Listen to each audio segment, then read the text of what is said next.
थे उसी प्रकार से हम फिर से आज जितने भी हो सके हम आगे बढ़ने के लिए कोशिश करेंगे। तो हमने पहले कि जो संदेश था उसमें हमने सुना कि हमने देखा कि उसमें दूसरा मोहर के बारे में, दूसरा मोहर जब खोला तब क्या हुआ, क्या होने वाला है उस बारे में हमने देखा था। तो आज हम तीसरे मोहर के बारे में समझेंगे। आज हम तीसरे मोहर के बारे में सुनेंगे। जब प्रभु यीशु मसीह जब तीसरे मोहर खोलेगा तब ये संसार में क्या होने वाला है, बहुत ही ज़रूरी है हमारे लिए, हम सब विश्वासियों के लिए, इसलिए ध्यान से सुनिएगा। तो आइए इसके लिए हम वचन को पढ़ेंगे। प्रकाशित वाक्य का 6 अध्याय 5 और 6 पद को हम पढ़ेंगे। आइए प्रकाशित वाक्य का 6 अध्याय 5 और 6 पद को हम पढ़ते हैं। जब उसने तीसरी मोहर खोली तो मैंने तीसरे प्राणी को ये कहते सुना, आ।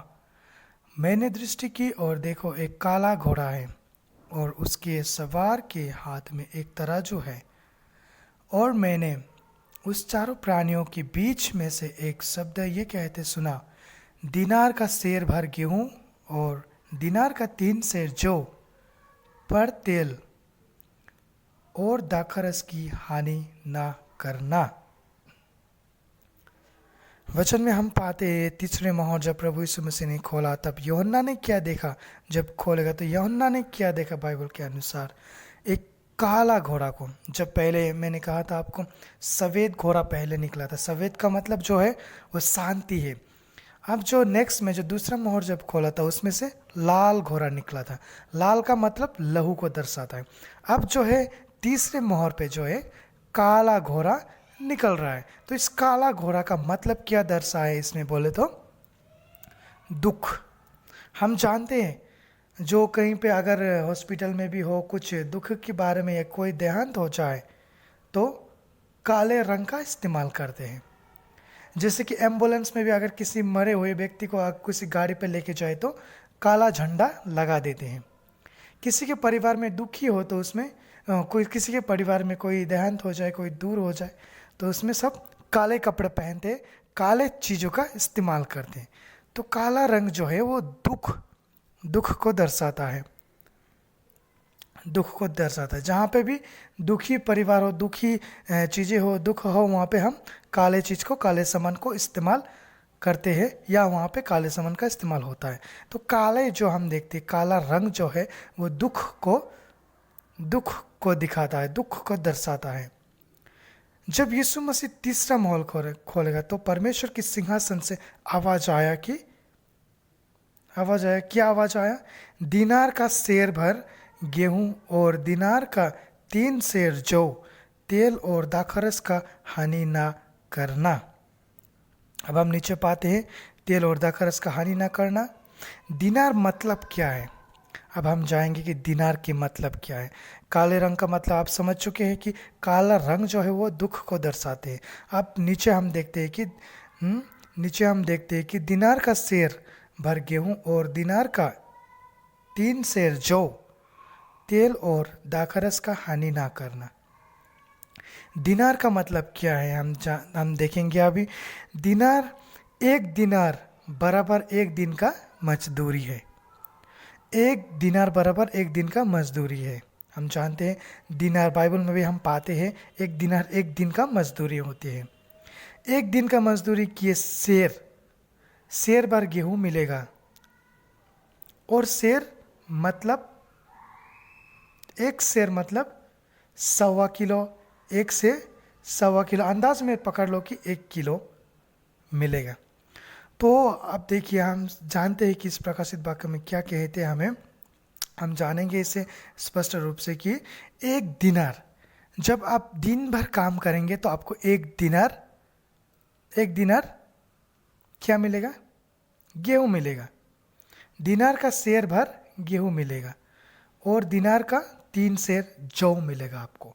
जौ बोले तो हम पुराने नियम में भी जानते हैं ये जौ जो है, जौ और गेहूं जो ये खाना होते हैं, अन्न जो होते हैं ये खाना होते हैं, सेर जौ गेहूं। तो इसका मतलब जो है एक दिनार जो है, एक दिनार पूरे दिन भर आप काम करोगे तो एक दिनार आपको गेहूं मिलेगा, सेर भर गेहूं मिलेगा, सेर भर गेहूं मिलेगा। और एक 3 सेर जौ मिलेगा आपको दिन भर काम करने पर। 3 सेर जौ मिलेगा, यानी कि 1 किलो जौ मिलेगा आपको, और सेर भर गेहूं मिलेगा आपको दिन भर काम करने पर। 1 दिनार से भर गेहूं और 3 सेर जौ मिलेगा आपको।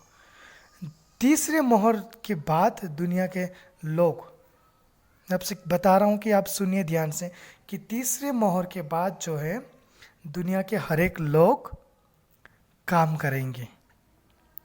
जब मसीह विरोधी का समय, ये जो तीसरे मोहर का समय जब आएगा, जब खोलेगा प्रभु यीशु मसीह तीसरे मोहर को, तब दुनिया के जितने बड़े डॉक्टर भी होने दो, इंजीनियर भी होने दो, साइंटिस्ट भी होने दो, नर्स भी होने दो, या फिर जितने बड़े पायलट भी होने दो, जितने बड़े बड़े लोग भी होने दो, वो सब काम करेंगे। दिन भर काम करेगा और सेर भर गेहूं मिलेगा उन्हें। दिन भर काम करेगा, 3 सेर जौ मिलेगा उन्हें। मतलब क्या है? मतलब क्या बोले तो हम जानते हैं, हम विश्वासी भाई सुनिए ध्यान से आप सभी, कि दिन भर लोग काम करेंगे, उसे गेहूं मिलेगा। दिन भर काम करेंगे, उसे जौ मिलेगा 1 किलो 3 किलो, पर उसे पैसा नहीं मिलेगा। मतलब क्या है? तीसरे मोहर जब खोलेगा उसके बाद पृथ्वी में करेंसी बंद हो जाएगा, यानी पैसा बंद हो जाएगा, पैसा नहीं मिलेगा किसी को। तीसरा मोहर जब खोलेगा दुनिया में पैसा बंद हो जाएगा। मेरे प्रियो, अब सुन लीजिए, दिन भर काम करेगा, खाना मिलेगा, गेहूं मिलेगा, दाना मिलेगा, अन्न मिलेगा, लेकिन पैसा नहीं मिलेगा किसी को। सारे पृथ्वी के लोगों सुन लो कि और थोड़े ही दिन के बाद इस पृथ्वी पर पैसा बंद होने वाले हैं, बंद होने वाला है। और थोड़े दिन में पैसा किस प्रकार से हम जानते हैं बाइबल के अनुसार भी, इस देश में, संसार में, पूरे ये पृथ्वी पर पूरा एक दूसरे को मारेंगे, काटेंगे, है कि नहीं? बाइबल में लिखा है, हम जानते हैं, हम देखे, वही प्रकाशित वाक्य में भी स्पष्ट रूप से स्पष्ट किया है यहाँ पे प्रकाशित वाक्य में। तो इसी कारण मेरे प्रिय भाइयों, ये जो है अंतिम दिन जो है बहुत ही ताड़ना पीड़ा से होगा। इस कारण से कोई दिन में, कोई संसार में नहीं रहना चाहेगा। तो हम क्या चाहते हैं? हम प्रभु यीशु मसीह के साथ स्वर्ग में रहे। जब ये अकाल का, महामारी का समय जब आएगा इस पृथ्वी पर, 7 मोहर को जब खोलेगा प्रभु यीशु मसीह, उसके 7 साल का जो मसीह विरोधी का समय, जो 7 मोहर को खोलेगा, उस समय आप और मैं इस पृथ्वी पर रहना चाहेंगे क्या? नहीं रहेंगे। ये तो इस कारण हम अगर चाहते हैं प्रभु यीशु मसीह के साथ स्वर्ग में रहे ये समय, तो हम अपने आप को तैयारी करें। मेरे प्रिय भाइयों, मैंने कहा कि आपसे पैसा बंद होने वाला है इस पृथ्वी पर। तो पैसा अगर बंद होगा तो किस प्रकार से चलेगा इस पृथ्वी? आप जानते हो, ये बाइबल में लिखा है, हम नहीं कहते, बाइबल में लिखा है। और थोड़े दिन में लोग पैसा को नहीं देखेंगे, पर लेन देन करेंगे। लेन देन होगा, लेन देन होगा, लेकिन पैसा को नहीं देखेंगे लोग। पैसा नहीं रहेगा, लेकिन लेन देन होगा।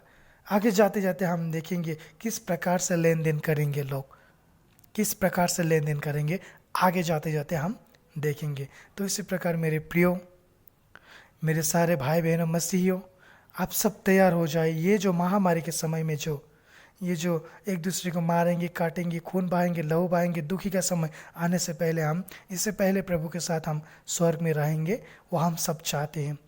तो इस कारण मेरे प्रियो, अपने आप को तैयारी कीजिए, परमेश्वर के सम्मुख आइए और उससे क्षमा मांगिए। हमारा परमेश्वर जो है वो क्षमा देने वाले परमेश्वर है। जो भी आप पाप में हो, जो भी व्यभिचार में हो, जो भी गंदे काम में हो, आप निकल के आइए हमारे प्रभु के पास। हमारे प्रभु जो है क्षमा देने वाले हैं, प्रेमी परमेश्वर है। तो इस कारण आप समझिए बात को, प्रकाशित वाक्य, और आगे जाते जाते हम इससे भी और अधिक गहराई बातें को जानने वाले हैं। तो आज मैं यहीं पे समाप्त करूंगा।